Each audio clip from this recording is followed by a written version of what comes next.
Hum. Boa noite. Estamos aqui novamente com muita alegria, com muita paz, pedindo aos bondosos guias espirituais que nos abençoe, que nos proteja nesses momentos que vamos estar juntos aqui conversando sobre o tema muito importante, muito relevante também, que é a morte e o espiritismo. Eu queria começar o nosso bate-papo de hoje lendo um texto de um monge beneditino alemão que eu gosto muito. Me perdoe, eu não sei a pronúncia em alemão direitinho, chama Anselm Grün. Esse livro aqui, ó, Sabedoria do Deserto, sobre os pais, né, que me falam do deserto, que lá para o século 3, 4, andavam peregrinando, passando a imagem do Cristo, passando a mensagem do Cristo, perdão. Vamos lá. Introdução. Certas perguntas são atemporais. A pergunta como a nossa vida pode ser bem-sucedida diante da incerteza da existência mexe conosco hoje do mesmo modo que mexeu com as pessoas da antiguidade. Quem a faz distancia-se da lida do dia a dia. Esta pessoa também não se contenta com ofertas superficiais e com eventualidades, buscando antes uma visão de todo e a percepção do fundamento da existência. Olha que legal, gente. O conhecimento, a espiritualidade, gente, nós, na Casa Espírita Pró de Araújo, nós acreditamos que o conhecimento tem que ser buscado de diversas fontes. Né? A gente não pode focar só ler livros espíritas, por mais que tenham livros básicos que é necessário a gente ler para o trabalho da casa, a Codificação de Kardec, as obras de André Luiz, os romances de Emmanuel, as obras de Emmanuel, livros do Divaldo, Projeto Manuel Filomeno de Miranda, enfim, tantos outros, Haroldo Dutra Dias, André Trigueiro, enfim, Marlene Nobre, tantas pessoas que contribuíram, Sueli Caldas, tantas pessoas que contribuíram muito para a causa espírita, para o movimento espírita em parte de conhecimento, começando pela base da Codificação de Kardec, na sequência dos livros do Chico. Mas se vocês forem ver, a espiritualidade está presente em tudo, né? Que nem aquela história, a religião é a água no pote, a espiritualidade é a água do oceano. Então, eu peguei esse livro para ler e comecei esse final de semana, achei interessante isso daqui, porque eu já estava estudando, pesquisando sobre o tema que a gente vai conversar hoje, que é morte morte e o espiritismo, né? Vamos dizer assim, o que o espiritismo tem a nos dizer sobre a morte, né? E ele começa assim, perguntas só atemporais, ou seja, o questionamento da vida, o sentido da vida, não é de hoje que o homem busca essa resposta, está em busca ainda. Conforme a sua evolução vai acontecendo, mais discernimento, mais conhecimento, mais sabedoria ele vai tendo para quê? Para que ele tenha essa resposta cada vez mais clara. Mas estamos longe ainda de buscar a resposta final, buscar o fim do túnel, que tem no final uma luz. Essa luz, para nós na Terra, que é o nosso modelo de guia, é o exemplo do Cristo. A pergunta como a nossa vida pode ser bem-sucedida diante da incerteza da existência mexe conosco. O que é uma vida bem-sucedida hoje? Do ponto de vista material, sabemos. Do ponto de vista espiritual. Será que uma vida bem-sucedida do ponto material é o suficiente para que o resto se acomode? Para que o resto esteja em ordem? Sabemos que não, né? Porque nunca, infelizmente, no mundo, teve tanto índices de suicídio, depressões, ansiedades, ou seja, problemas, questões da alma. Então, o bem-sucedido, a gente tem que começar, ele faz um questionamento, ele balança, é como se a gente tivesse umas bolinhas no cesto, ele balançou e falou, e aí, tem esse monte de questão, o que vamos dizer? É uma introdução do livro, né? Quem faz a distância, quem a faz, distancia-se da lida do dia a dia, ou seja, quem faz essa busca de um sentido de vida, se desliga um pouco dessa busca totalmente material. Nós não estamos aqui pregando uma vida franciscana. Na minha opinião, já, Wagner, a vida franciscana de São Francisco foi como se ele foi enviado pelo próprio Cristo no livro Caminho da Luz diz isso, o seu apóstolo mais dedicado, que ele deu para cuidar da mãe, que era João, São Francisco é a reencarnação de João, que é o espírito que mais se assemelhou, São Francisco, né, à vida do Cristo, segundo alguns espíritas, entre eles Divaldo. Foi como um berro para a humanidade dizendo, gente, menos, existe um espírito, existe um amor, existe uma essência que vocês estão se perdendo completamente, porque ele veio no meio das cruzadas, né? Então, mas na nossa sentido não é isso, mas assim, a gente não pode colocar completamente 100% da nossa energia, do tempo do nosso dia em busca dessa questão material.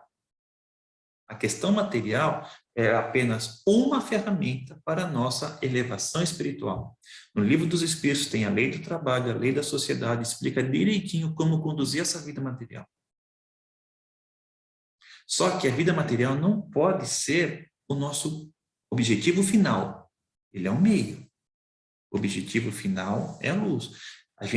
Eu estou fazendo essa introdução porque a gente vai chegar na conclusão quando a gente começar a falar do assunto mesmo da palestra de hoje, da conversa de hoje, que é o tema da morte. Então, vamos lá. Essa pessoa também não se contenta com ofertas superficiais ou com eventualidades, ou seja, ele já encontrou o sentido da vida, não basta somente a futilidade da vida material. Existe algo a mais também que ele está buscando, essa inquietação. Eu agora, dizendo assim, eu tomo a liberdade de dizer, deixo isso a cargo dos psiquiatras, dos psicólogos, dos estudiosos do espiritismo, mas é um chamado essa depressão, ansiedade, que é algo que coloca no caminho certo a sua orientação. É o momento de você colocar o trem nos trilhos, de encontrar o caminho. Busque as ferramentas possíveis e imagináveis para ajudar e resolver essa questão da alma que dói tanto, que é inerente, a pessoa pode ter. Já conheci pessoas que têm uma vida material estável, mas com problemas da mente, problemas da alma, o que é natural de uma pessoa encarnada na Terra. Não lhe faz nem maior nem menor. É natural, faz parte do processo. Faz parte do processo de evolução enfrentar, que nem diz João da Cruz, essa noite escura da alma. Então, vamos lá. Buscando antes uma visão do todo e a percepção do fundamento da existência. O Espiritismo, em 18 de abril de 1857, é lançado em Paris, França, o Livro dos Espíritos. Allan Kardec, esse espírito evoluidíssimo que teve a cargo essa responsabilidade gigantesca, e conseguiu, e venceu, e cumpriu a sua tarefa de trazer, de codificar. O que é essa codificação? Ele pegou todo o material que os espíritos passaram, os espíritos não podiam materializar livro, tinha que ter o instrumento, tinha que ter feito por um homem, por um estudioso, da credibilidade. Allan Kardec era um acadêmico da época. Então, tinha que pegar todas as informações e condensar num livro, com começo, meio e fim. Livro dos Espíritos, primeiro livro da obra kardeciana. Então, nesse livro, vem uma questão, não uma questão propriamente, porque são perguntas e respostas, né? É gostoso de ler, porque é pergunta e resposta, pergunta e resposta, pergunta e resposta. Tem uma questão que o que o Espiritismo nos traz? O conhecimento que ninguém morre. Qual é a ligação disso com o que eu estava falando? A partir do momento que eu sei que eu não morro, que essa vida material é uma passagem, o sentido que eu dou nela muda. O sentido que eu dou para todas as minhas questões materiais muda. A minha programação muda, o meu cronograma muda. Que cronograma? Cronograma de vida. Eu começo, ou deveria começar a pensar, como um espírito imortal. Porque não vou morrer. Isso aqui é uma passagem, estamos de passagem. Quem teve contato com umas reuniões, que hoje é muito raro isso, muito raro, mas na década de 50 até o Chico fez Até o Emmanuel ir lá e cortar o barato da turma e do Chico, vamos dizendo assim, Chico, você está aqui para fazer livro, você não está aqui para fazer materialização. Mas tem umas reuniões de materialização que o espírito ficava materializado na sua frente. Você podia até tocar.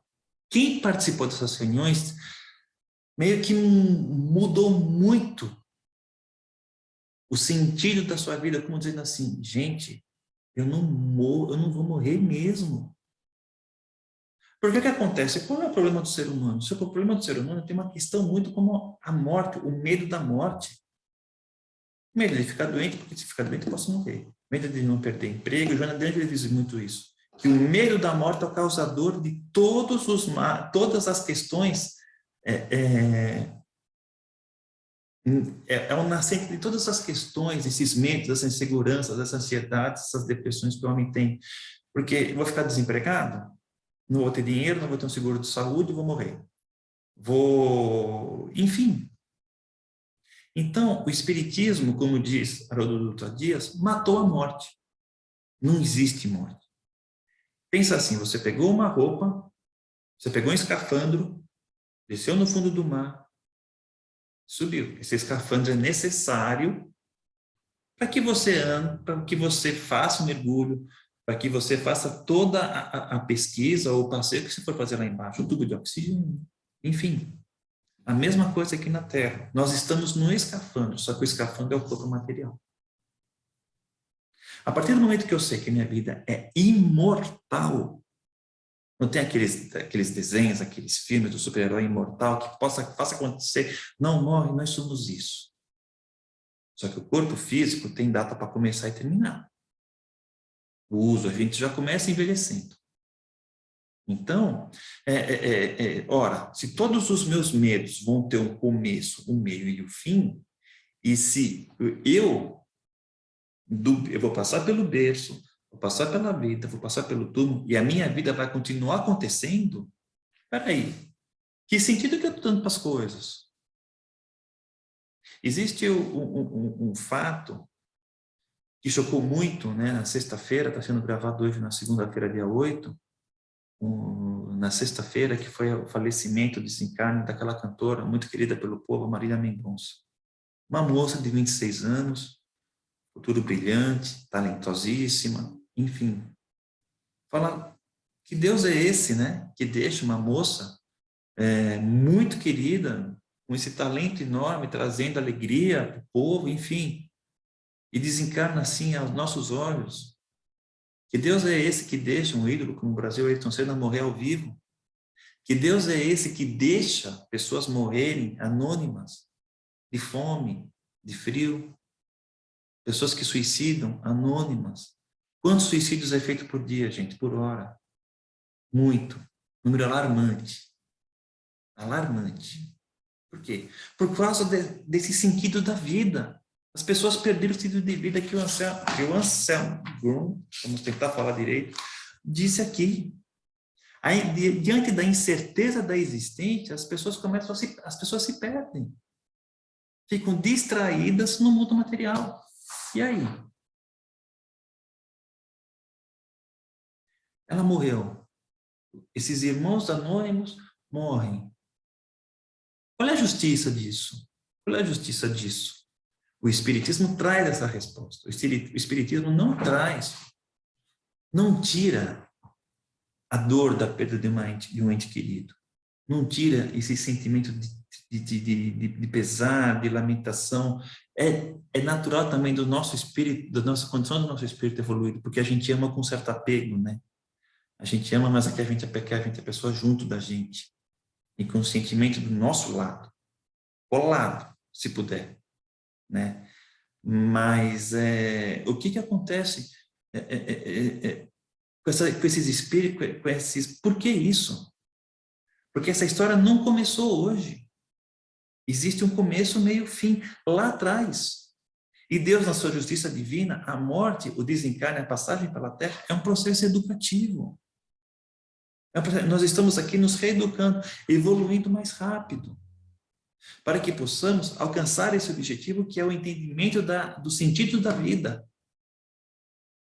Às vezes, Deus É assim, ele manda uma pessoa, vamos supor, uma pessoa com vício de bebida. Ok. Aí ele manda a esposa. Primeiro ele manda a esposa. Marido, para de beber. Aí ele manda o filho. Avisar, pedir para o pai parar de beber. E o pai lá, chumbando a lata. Aí ele manda a irmã. Até o cunhado entra na história. Manda a sogra, o sogro, a mãe, o pai. Não tem ninguém que não faça ele parar de beber. Num processo educativo aparece uma doença, porque, consequência, o espiritismo, pelo seu lado científico, ele explica que más atitudes, más pensamentos, más intenções geram questões orgânicas. Tudo nasce no espírito. O corpo, esse escafandro, é o reflexo. Então, o que acontece? Vem uma doença num processo educativo, para que ele começa, ou ele para de vez e tem uma sobrevida, mais um tempo, porque às vezes não é possível, ou é o famoso ladeira abaixo. Então, tem alguns itens que eu escrevi, que eu separei, que eu queria contar para vocês, sobre essa questão do espiritismo e a morte. O espiritismo matou a morte. Na morte, gente, nós mudamos de plano, não mudamos de essência. Não existe uma varinha mágica que a pessoa morreu, chegou lá, ufa, agora eu vou descansar, eu vou tirar uma soninha de 1000 anos. Não tem isso. A pessoa morreu, chega lá, nossa, eu morri, virou um santo. Não tem isso. Qual é a lógica disso? Qual é a razão disso? O Espiritismo traz a razão aplicada a esse sentido de vida, a essa moral, sem dogmas, sem regras, mas com uma razão, buscando um porquê, muitos porquês, segundo os espíritos que nos orientam, diz que ainda nós não pudemos saber. Por quê? Porque estamos engatinhando na evolução. Estamos, vamos supor assim, formando do ginásio. Não sei agora como que é, não é mais ginásio, na minha época era ginásio. Não, primário. Formando do primário. Vai para o ginásio, agora não é mais ginásio. Me perdoe, não lembro. Ao morrer, não espera essa varinha mágica. Se transformar num ser de luz, não vai. Se o Wagner desencarna com uma certa insegurança, com medo e tal, ele vai reencarnar, ele vai despertar com esse medo, com essa insegurança. Por quê? Porque é só o corpo, mas a história continua. A história continua. Mas somado a essa história, tem espíritos evoluídos, mais que nós, que já frequentaram a nossa vida com a gente, que já conviveram com a gente, e eles estão lá fazendo orações diárias, intercessórias a nosso favor. Além do outro plano, gente, tem pessoas que nos amam, que a gente não tem ideia. Todos têm. Uma mãe de encarnação passada, um filho de encarnação passada, um pai de encarnação passada. Então, esse sentido da imortalidade, gente, faz com que a gente desapega também um pouco com essa questão da parentela corporal. A minha mãe, o meu pai, o meu filho, a minha esposa, o meu marido, desculpa lhe informar, não é seu. Porque hora menos hora pode desencarnar ele antes ou você antes. E aí? Se fosse isso, eu ficava com você para sempre, mas não é. O que é meu? A minha essência. O que é meu? O meu espírito. O que é meu? Os meus pensamentos. Os meus sentimentos são meus. E somente a isso eu sou responsável. Eu não sou responsável pelas atitudes do próximo, sentimentos do próximo e pensamentos do próximo. Eu posso ajudá-lo como uma mão amiga a conduzir essa estrada, mas eu não sou responsável pela estrada que ele conduz. Eu posso ser corresponsável tanto para o bem quanto para o mal. Agora, responsável, não sou eu que vou salvar a encarnação dele. Salvar. É ele. A história dele, quem vai viver, é ele. Então, aconteceu isso com essa querida cantora. Aí tem espíritas mais ortodoxos que gostam já de fazer. Na Segunda Guerra ele derrubou o avião. Morreu de avião agora porque derrubou o avião. Na Segunda Guerra, na Primeira Guerra ela fez isso. Não sei o quê. Gente, não estamos aqui para fazer o histórico. A capivara do espírito, o porquê. Não é esse em tom de curiosidade, mas e sim buscar o aprendizado. O processo é educativo. Respeitar a dor de quem está perdendo um ente querido. Ajudar, na medida do possível, as pessoas que deixaram, que se desligaram desses parentes, mas saber que a vida continua. O processo, a sua história, a minha história vai continuar. E tem uma coisa também, né? A gente aqui na Terra é tão preocupado com a agenda, né? Ou com programações. Quando acaba a história, acabou. E a gente pensa também que a morte é o lado... E tem uma visão da morte também, gente, eu esqueci de comentar isso com vocês, que eu acho muito... Não é bem por aí, a morte é como se fosse a pior coisa que podia acontecer.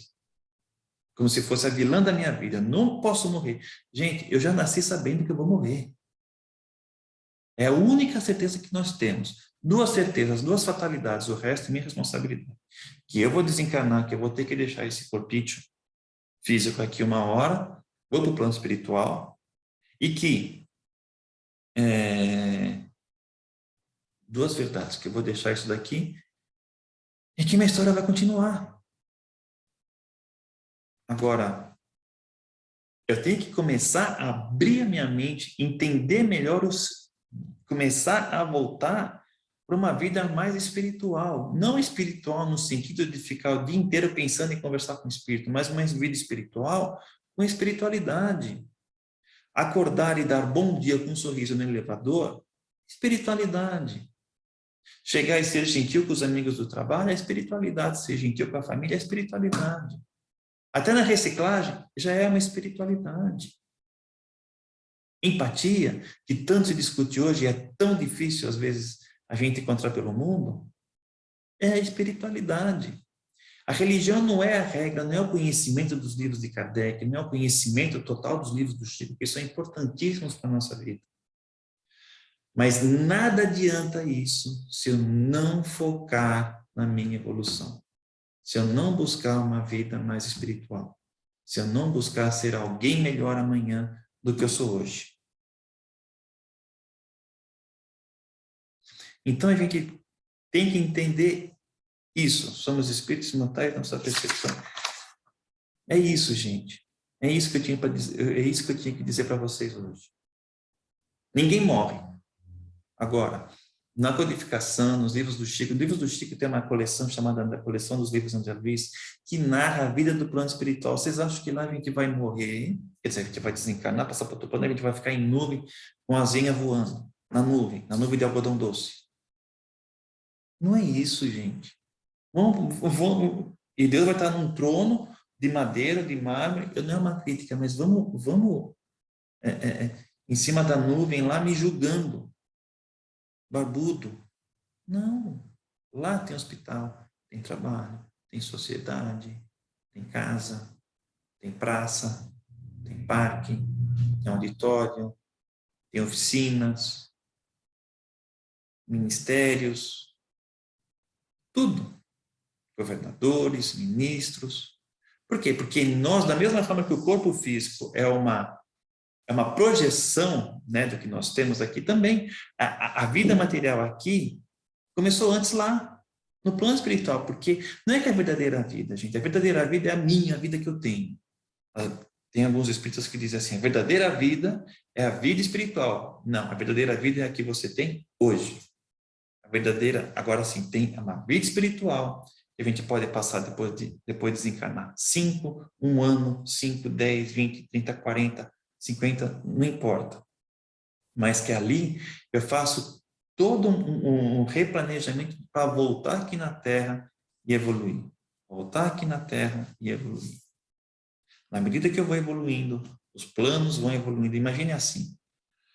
Jesus, em uma das suas passagens, eu não lembro qual, mas no Evangelho de João diz assim, antes de vocês forem, antes que ele fosse, eu já era. Jesus passou por tudo isso que nós estamos passando, gente. Só que faz alguns milhões de anos, bilhões de anos. Mas ele veio aqui não como um espírito, não como um ser inatingível. Mas ele veio aqui, ele esteve entre nós, deu as mãos para nós e disse, deu a cartilha, agora é com vocês, mas eu estarei ao lado. mas o trabalho é de vocês.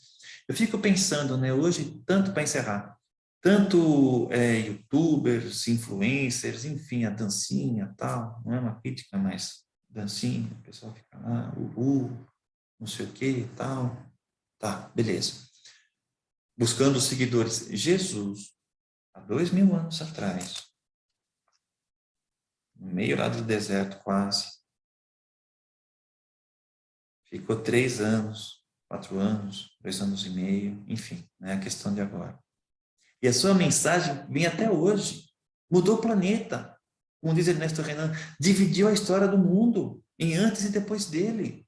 Olha o trabalho dele. E depois que ele desencarnou, ou para alguns ressuscitou, e veio a nós dizer, estou vivo. Para provar que era ele ainda, materializou as chagas do prego, da cruz. Que não era preguinho, gente. Prego. Não pense que a madeira da cruz também era lisinha. Não é. Madeira tosca. Mas assim, ele, na sua sublime elevação, na sua pureza de espírito, aqui já encarnado na Terra, que já passou aqui, segundo o livro dos Espíritos, modelo e guia, ele venceu a morte. Ele voltou e disse, estou vivo. E ficou conosco mais um tempo aqui, materializado, conversando com os apóstolos, porque era um projeto de planejamento da Boa Nova, mas isso fica para um outro dia. É um assunto inesgotável de conhecimento, de situações, nessa relação, estamos sempre trocando energias, situações com o plano espiritual, mas nós não vamos morrer. E a mensagem é, vamos começar a viver a vida de uma forma mais espiritual, menos material. A vida material é importante, sim, porque me torna cada vez mais espiritual. Ela é importante, sim, para que ela seja uma ferramenta, para que ela seja um salto para a minha evolução espiritual. Que Deus nos abençoe, que o trabalho da espiritualidade continue sempre aqui no planeta, né? Nesses momentos tão desafiadores, que é o momento, a madrugada da regeneração, da transição para um mundo de expiações e provas para a regeneração, que nem diz o Divaldo, e que possamos estar com nossas mentes cada vez mais fortificadas, cada vez mais em sintonia com o plano espiritual, para termos empatia e sermos mais espiritualizados no nosso dia a dia. Fique com Deus, que Deus e Jesus nos abençoe. Muito obrigado pela atenção, esses minutinhos para essa troca de experiências. Tá bom? Até a próxima. Fiquem com Deus. Obrigado.